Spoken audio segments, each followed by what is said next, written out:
Hello friend, कैसे आप लोग। आशा करता आप सभी अच्छे होंगे, मस्त होंगे, तंदुरुस्त होंगे और अच्छे से स्टडी कर रहे होंगे।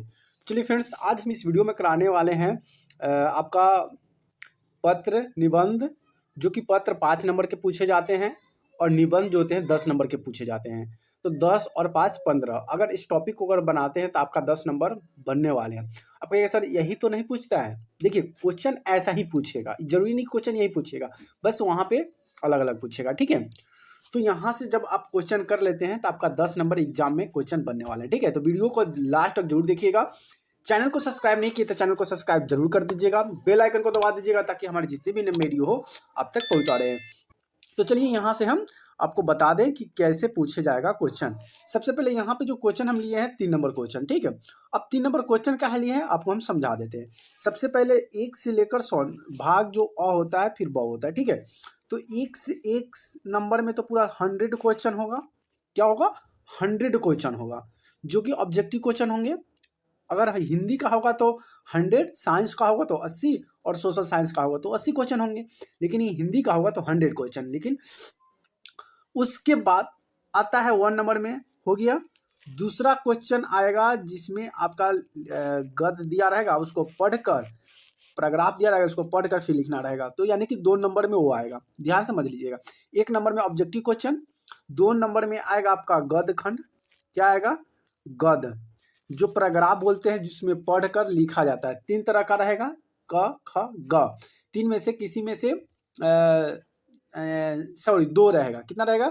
2 रहेगा। ठीक है, और 2 में से किसी 2 ही का जवाब देना है, और दोनों में फिर 2 ऑप्शन रहता है। ठीक है, उसके बाद आता है 3 नंबर। तो 3 नंबर कहाँ से स्टार्ट होता है? यहाँ से स्टार्ट होता है कि बिंदुओं के आधार की लगभग। ठीक है, अब यहाँ पे क्वेश्चन कैसे पूछेगा वो देख लीजिए। क्वेश्चन पूछेगा कि दिए गए सेकंड बिंदु के आधार पर लगभग 250 से 300 शब्दों में किसी एक विषय पर निबंध लिखें। किसी एक पर निबंध लिखना है, पूरे ऐसा नहीं कि अब 5 लाइन दूसरे 5 लाइन, ऐसा नहीं लिखना है। कोई एक टॉपिक चूज करना है, और एक टॉपिक जिस टॉपिक पर आपको आता है, जरूरी नहीं है कि आपको महंगाई लिख दीजिए चाहे कुछ भी।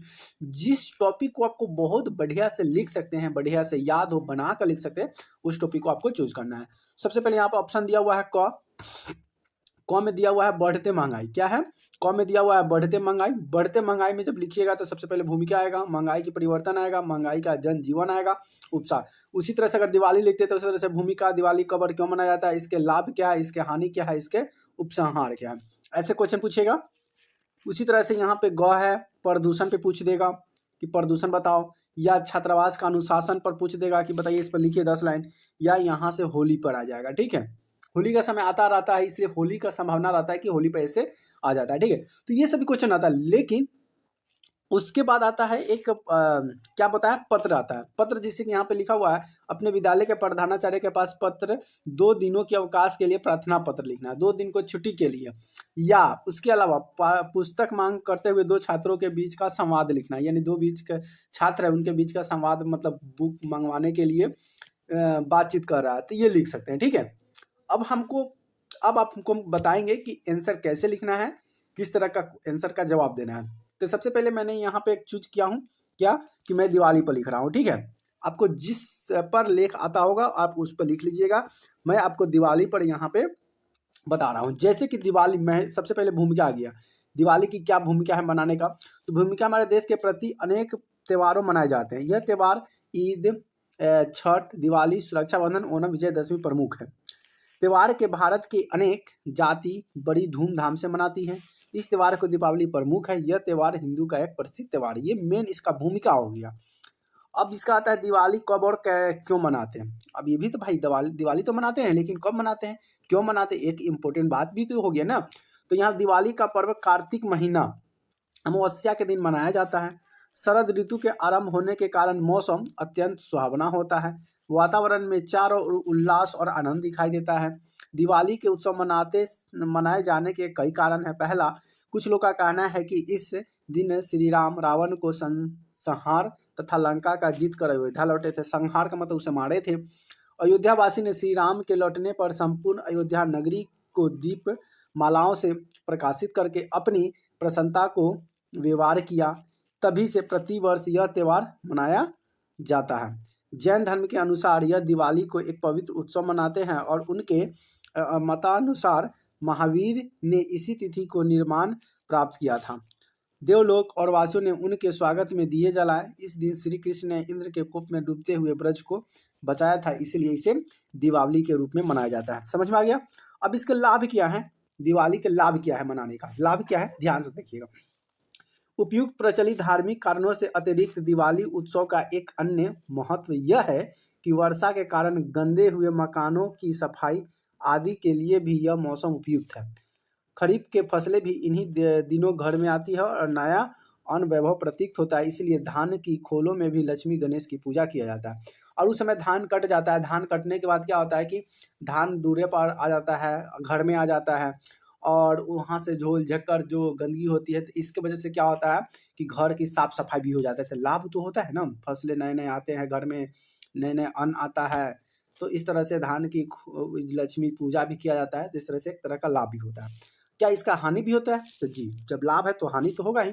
हानि क्या होता है, इस अवसर पर बहुत सारे लोग जुआ में बहुत रुपये हार जाते हैं और आतिशबाजी में कुछ लोग घायल भी हो जाते हैं, जैसे कि पटाखा उड़ाना, ध्वनि प्रदूषण हो जाता है, विषैल गैस फैलता है, तो ये सब थोड़ा सा कुछ हानियाँ होती है। ठीक, अब आता है उपसंहार। दिवाली हमें याद दिलाता है कि बुराई पर अच्छाई की विजय होती है। हमेशा कोई भी क्षेत्र में कोई व्यक्ति अगर किसी की बुराई करता है तो उसका एक दिन निश्चित ही उसका क्या होता है, सर्वनाश होता है। या कोई भी क्षेत्र में हो, कोई भी व्यक्ति हो, कोई भी इंसान हो, और किसी के साथ किसी के कोई भी वेशभूषा में अगर वो बुराई कर रहा है तो उसका एक न एक दिन उसका अंत होने वाला है। ठीक है, तो इस तरह का उपसंहार हो गया।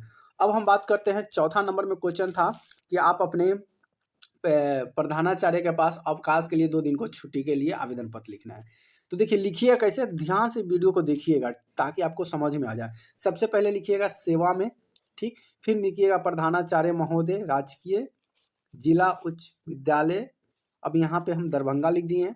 आपको यहाँ पे अपने जगह का नाम, अपने स्कूल का नाम लिख दीजिएगा। ठीक है, अगर कोई व्यक्ति अगर सरैया का है तो यहाँ पे सरैया डाल दीजिएगा, कोई मुजफ्फरपुर से है तो यहाँ पे मुजफ्फरपुर डाल दीजिएगा। ठीक है, राजकीय उच्च विद्यालय, और आपका किसी का राजकीय उच्च जिला उच्च विद्यालय, किसी का मध्य विद्यालय होता है, किसी का आदर्श विद्यालय होता है। ठीक है, तो यहाँ पे अपने जिला का स्कूल का नाम लिख लीजिएगा, फिर स्कूल कौन सा जगह पे वो लिख लीजिएगा। उसके बाद विषय 2 दिनों की अवकाश के लिए प्रार्थना पत्र, ठीक है, या 2 दिनों की छुट्टी हेतु आवेदन पत्र, ऐसे भी लिख सकते हैं। उसके बाद आता है महाशय, महाशय, फिर यहाँ पे ये चीज़ भूलिएगा नहीं। ठीक है, महाशय के बाद ये कॉमा दिया हुआ है इस पर, फिर यहाँ पे ये सब देना बहुत जरूरी होता है। ठीक है, महाशय सविनय निवेदन है कि कल सहसा मेरा स्वास्थ्य खराब हो गया। सहसा मतलब अचानक, ठीक है, खराब हो गया। स्कूल से लौटते हुए चिलचिलाती धूप में पड़ने से मुझे जोर से सिर दर्द हुआ, जिसके बेचैन हो उठा। मुझे काफ़ी शरीर कमज़ोर हो गया, मतलब शारीरिक कमजोरी अभाव होने लगा, महसूस होने लगा। मैं स्कूल आने की स्थिति में नहीं था, इसलिए डॉक्टर ने मुझे पूर्ण विराम यानी कि विश्राम आराम करने की सलाह दी है। ठीक है, तो इसीलिए वह स्कूल नहीं गया। अगर वहाँ पे अपना लिख सकते हैं कि मेरा नाम ये है, मैं ये से, तो वो भी और बेटर हो जाएगा। ठीक, लेकिन अचानक ऐसे हो रहा है तो लिख सकते हैं कृपया मुझे 2 दिनों की अवकाश प्रदान कर अनुग्रहित करें। ठीक है, मतलब मुझे क्षमा कर दे। उसके बाद है धन्यवाद, यानी कि यहाँ पे हो जाएगा धन्यवाद हो जाएगा। आपका आज्ञाकारी शिष्ट, यहाँ पे जो नाम है कोई अपना नाम भी डाल सकते हैं। फिर यहाँ पे आप क्लास लिख दीजिएगा तो और बेटर हो जाएगा।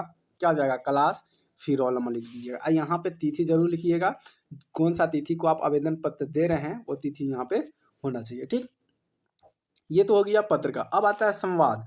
अब कोई दोस्तों से संवाद करना चाहते हैं, देखिए हम दोनों बता रहे हैं लेकिन आपको लिखना है कि या तो संवाद लिख दीजिए या तो आवेदन पत्र लीजिए। ठीक है, अब देखिए संवाद कैसे लिखा जाता है। संवाद में थोड़ा सोच विचार किया जाता है, आपस में एकदम शब्द का भंडार होना चाहिए। ठीक है, जिसे कह रहा है कि पुस्तक मंगाने हेतु 2 छात्रों के विषय। पहला क्या कर रहा है सुमित, अमित भाई कैसे हो। अब बात करता है तो डायरेक्टली तो भाई बुक से कोई मांगता नहीं, पहले तो हालचाल ही होता है ना। ठीक, अमित कहता है अच्छा हूँ, तुम कैसे हो। अब सुमित कह रहा है बिल्कुल ठीक हूँ अमित, मुझे 1 दिन के लिए तुम्हारी गणित की पुस्तक चाहिए। अब उसको बुक पढ़ने के लिए बुक लेना है। अब उसके पास बुक होगा तो पहले तो नमस्कार हो गया, हाय हेलो हो गया, कैसे हो, खाना पीना खाया हो कि नहीं, यार तुमसे एक काम था, और वो बात शुरू हो जाता है। अमित कहता है जरूर ले लो, पर काम मुझे भी करना है, क्या तुम शाम को मेरे साथ ले सकते हो। अब सुमित कहता है धन्यवाद अमित, मैं 5 बजे के बाद घर आकर ले लूँगा। अमित कहता है तुम्हें आने की कष्ट तो होगा। अब यहाँ से इस टाइप का जो बातें हैं कुछ और बढ़ेगी, आगे तक ले बात बढ़ती हुई जाएगी, और फिर बाद में वो बोलेगा कि थैंक यू, धन्यवाद, तुम मेरी हेल्प करने के लिए, मदद करने के लिए, ठीक है। इस तरह आप बढ़ाकर जितना हो सकता है 10-15 पंक्ति लिख सकते हैं, ठीक है, तब आपको 5 नंबर मिल जाएगा। अब यहाँ से सुमित कहता है, अरे भाई तुम्हारा घर आना मुझे अच्छा लगता है, फिर मैं पुस्तक देकर मुझे पर कृपया कर रहे हो। अब फिर उसी तरह से वह बात करेगा, आगे बढ़ेगा। तो इस तरह का आप वर्ड लिखते हैं, सेंटेंस लिखते हैं, तो आपका एग्जाम में 5 नंबर संवाद से या 5 नंबर लेटर से आ जाएंगे और 10 नंबर निबंध से। लेकिन निबंध से 10 नंबर तब आएंगे जब मैं आपको जैसे जैसे बताया हूँ उस तरह से लिखिएगा तब, ठीक है। तो फ्रेंड्स, आशा ना पूरा विश्वास है कि ये वीडियो आपको बहुत हेल्पफुल होगा और आपके एग्जाम के लिए बहुत बहुत हेल्पफुल करेगा, सहायता करेगा। तो फ्रेंड्स, वीडियो को एकदम लास्ट तक जरूर देखिए होइएगा। वीडियो को एकदम दबा कर लाइक कर दीजिए, अपने दोस्तों फ्रेंड के साथ शेयर जरूर कर दीजिए। चैनल को सब्सक्राइब नहीं किया तो चैनल को सब्सक्राइब जरूर कर लीजिएगा। फिर मिलते हैं नए वीडियो में नए टॉपिक के साथ। तब तक के लिए जय हिंद, वंदे मातरम।